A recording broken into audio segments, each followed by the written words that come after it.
పశ్చిమ గోదావరి జిల్లా తాడేపల్లిగూడెం నియోజకవర్గంలో కూటమి ప్రభుత్వం సంవత్సర పాలనపై కూటమి నాయకులు సంబరాలు జరుపుకున్నారు. అంగన్వాడీ పిలుస్తుంది కార్యక్రమంలో భాగంగా గురువారం తాడేపల్లిగూడెం మున్సిపాలిటీ పరిధిలోని 17వ వార్డులోని విశ్వ దుర్గేశ్వరి అమ్మవారి ఆలయంలో 3 సంవత్సరాలు నిండిన బాలబాలికలకు సామూహిక అక్షరాభ్యాసం కార్యక్రమంలో భాగంగా అక్షరాభ్యాసం చేయించి పలకలు, బలపాలు, పుస్తకాలు, పెన్నులను అందించి ఆశీర్వదించారు ఎమ్మెల్యే. ఈ సందర్భంగా రాష్ట్ర విప్ బొలిశెట్టి శ్రీనివాస్ మాట్లాడుతూ గాడి తప్పిన రాష్ట్రాన్ని కేంద్రంలో నరేంద్ర మోడీ సహకారంతో రాష్ట్రంలో ముఖ్యమంత్రి నారా చంద్రబాబు నాయుడు, ఉప ముఖ్యమంత్రి పవన్ కళ్యాణ్లు కూటమి ప్రభుత్వం ఒక తాటిపై తీసుకొచ్చారని తెలిపారు. చరిత్రలో కనీవినీ ఎరుగని విధంగా కూటమి ప్రభుత్వం పరిపాలన సాగిస్తుందన్నారు.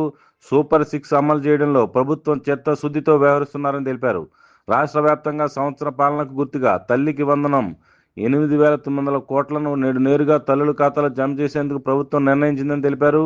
ప్రజలకు మంచి జరగాలన్న సంకల్పంతో ఎన్డీఏ ప్రభుత్వం రానున్న రోజుల్లో ప్రతి కుటుంబానికి 3 గ్యాస్ సిలిండర్లు అందించడం, ఆగస్టు 15 నుంచి ఫ్రీ బస్సు సదుపాయం, టిడ్కో ఇళ్లను ప్రజలకు అందుబాటులో తీసుకురావడం వంటి అనేక పనులను అమలు చేయనున్నట్లు ఆయన తెలిపారు. కేంద్ర ప్రభుత్వ సహాయంతో వివిధ పథకాల ద్వారా కోట్లాది రూపాయలను వెచ్చించి రాష్ట్ర అభివృద్ధికి ముఖ్యమంత్రి, ఉప ముఖ్యమంత్రులు వరాల జల్లు కురిపించినట్లు ఆయన తెలిపారు.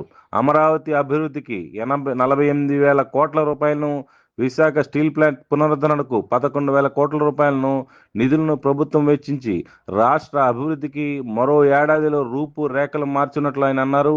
ఇంత జరుగుతున్న వైసీపీ నాయకులు రాష్ట్రాన్ని దోచుకుని నేడు ప్రగల్భాలు పలకడం అపహాస్యంగా ఉందన్నారు. వారి పరిపాలనలో లిక్కర్ స్కామ్లు, ఇసుక దోపిడీ వంటి అనేక సంఘ వ్యతిరేక కార్యకలాపాలకు పాల్పడి నేడు ప్రజలచే చేదరింపబడ్డారని తెలిపారు. ఈ కార్యక్రమంలో జనసేన నాయకులు, అభిమానులు పాల్గొన్నారు.